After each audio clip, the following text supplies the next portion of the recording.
यहाँ मुद्दे तो बहुत हैं एटे में। आप ये कहते हैं हॉस्पिटल मेडिकल कॉलेज जो आ गया है, मेडिकल कॉलेज आने का बनने का एक ये समझ लीजिए सफेद हाथी का रूप ले लिया है उसने। वहां डॉक्टर नाम की चीज नहीं है। आप जाइए, खुद जाके आप भी पड़ताल कर सकते हैं इस चीज की। पेशेंट इधर से उधर घूम रहे हैं। आज पर्चा इधर बनना है, स्टाफ का पर्चा दूसरी जगह बनना है, मेडिसिन यहाँ से लीजिए, पर्चा 1 किलोमीटर अंदर जाके दूसरे विभाग से लेके आइए, तो वहाँ चक्कर लगा रहा है। और जो अनपढ़ आदमी है ग्रामीण अंचल का, वो कुछ नहीं समझ पाता इन चीजों को, उसको समझाने के लिए भी कोई नहीं है। तो बहुत से ऐसे मुद्दे हैं, यहाँ कोई मुद्दों का तो यहाँ जमावड़ लगा हुआ है एटे के अंदर। मतलब जमीन पर काम नहीं दिखाई देता। साहब आपका नाम? साजन देव जी। आपसे बात रह गई थी, ढेर सारे मुद्दे आ गए, कोई ऐसा जो अभी भी फहरिस्त में छूटा हुआ है? हाँ बिल्कुल है, शिक्षा का मुद्दा। सरकार शिक्षा पे तो ध्यान दे रही है, लेकिन बहुत सी ऐसी जगह हैं वहां शिक्षा नहीं पहुंच पाती। कारण क्योंकि वो लोग इधर उधर ट्रांसफर होते रहते हैं, भट्टे पे मजदूर, उनके जो मजदूरों के बच्चे हैं वो पढ़ नहीं पाते। हम लोग चाहते हैं कि उन बच्चों को भी शिक्षा मिले। स्कूल वाले उनको एडमिशन नहीं करते हैं, वो कहते हैं कि आज यहाँ हैं, 1 साल बाद कहीं और चले जाएंगे, इनको हम कैसे पढ़ा लें, हमारी लिस्ट खत्म हो जाएगी। तो ऐसा कोई प्रावधान होना चाहिए कि उन बच्चों की पढ़ाई स्कूल में हो जाए। ये हमारा। क्या नाम साहब आपका? नीरज गुप्ता जी। और ये उन बच्चों की आपने बात की जिनकी पढ़ाई अक्सर पूरी नहीं हो पाती। आपके हिसाब से बतौर युवा वोटर क्या है आपके दिमाग में मुद्दा? हमारा जॉब मिले, और सरकार जो अभी शिक्षक भर्ती नहीं आई 5 साल में, वो उसकी मांग कर रहे हैं। और पुलिस का पेपर लीक हुआ है, और ऐसा ना हो, सरकार से यही जवाब। बिना पेपर लीक हो, भर्तियां रेगुलर आए और रोजगार मिले। आपका नाम? अंकित यादव। जी।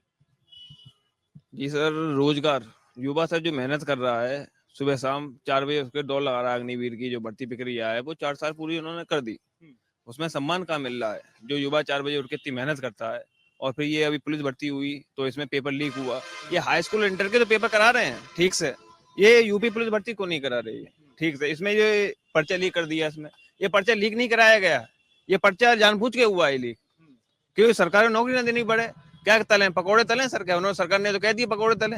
जो युवा इतनी मेहनत से अपनी पढ़ाई करके और पेपर दे रहा है, उन्हें युवा क्या होगा जो मेहनती युवा है। और सर मुद्दे तो बहुत हैं एटा में, कोई इतने सालों में कोई विकास नहीं हुआ, रेलवे लाइन कनेक्ट नहीं हुई कासगंज के लिए, मेन मूल रूप है लाइन जुड़े कि जिससे एटा का विकास हो। तो सर एटा का विकास तो सर कहीं नहीं दिख रहा है धरातल स्तर पे, जमीन पर कुछ नहीं दिख जमीन पे कुछ नहीं है विकास। और सर मेन चीज ये है, अब ये सिविल लाइन बनी गई, इतना आदमी प्रदूषित हुआ, और मिट्टी धूल मिट्टी रोज मुंह में मिट्टी आ रही है, आदमी पॉल्यूशन हो रहा है, बीमार पड़ रहा है आदमी। तो क्या है सर इसमें मेन चीज क्या है? इसमें रोड को तो क्लियरेंस करिए यार, रोड बंद चल रहे हैं अभी। ये सर आपके पीछे ही है रोड, अभी तक बंद पड़ा है, इतने धीमे रफ्तार से काम चल रहा है कि इतने धीमे तो सर जैसे चीटी का काम चल रहा है। कोई रफ्तार से काम किया जाए, बस यही मुद्दा है। क्या नाम साहब आपका? मैं शोएब खान, समाजवादी छात्र सभा जिलाध्यक्ष। उसके बाद जब आप पूरे नाम के साथ जब पद जोड़ते हैं तो लोगों को लगता है कि विरोध इसलिए है क्योंकि वो राजनीतिक है। जी। सेम पद, सेम नाम, पद भी सेम। संजय। जब आप सेम कहते हैं जी। आपसे बात रह गई थी, कहाँ गए? जी। मेरा नाम भरत सिंह। और इस समय जो अपने एटा की नहीं पूरे देश की समस्या है, मतलब भ्रष्टाचार, महंगाई, बेरोजगारी की आग में देश मतलब झुलस रहा है। और माननीय प्रधानमंत्री जी कहते हैं कि देश और विदेश में डंका बज रहा है, महंगाई चरम पे है, बेरोजगारी चरम पे है साहब, और भ्रष्टाचार चरम आपने देख लिया। इलेक्ट्रो बॉन्ड आपने देख लिया। कहते हैं मतलब मोदी की हर गारंटी और वादा हुआ जुमला, और कैसे जीतेंगे चुनाव अगला। जो भी उन्होंने वादा किए, हर वादा उनका जुमले में बदल गया। हर साल 2 करोड़ नौकरी, हर खाते में 15 लाख रुपया, अच्छे दिन, महंगाई 100 दिन में कम, कभी हुई? ये नहीं होगी साहब, हमारा यही है साहब। आपका नाम? मेरा नाम भरत सिंह। भरत जी। खूब लोगों को सुना होगा, क्या आपके हिसाब से है जो ढेर सारी फहरिस्त आई उसमें अभी भी रह गया? जैसे कि सबसे बड़ा मुद्दा इस समय युवाओं का है, युवाओं एटा के लिए बात कर रहा हूं मैं। शिक्षा अपनी जगह, उसके साथ साथ खेलना भी बहुत जरूरी है।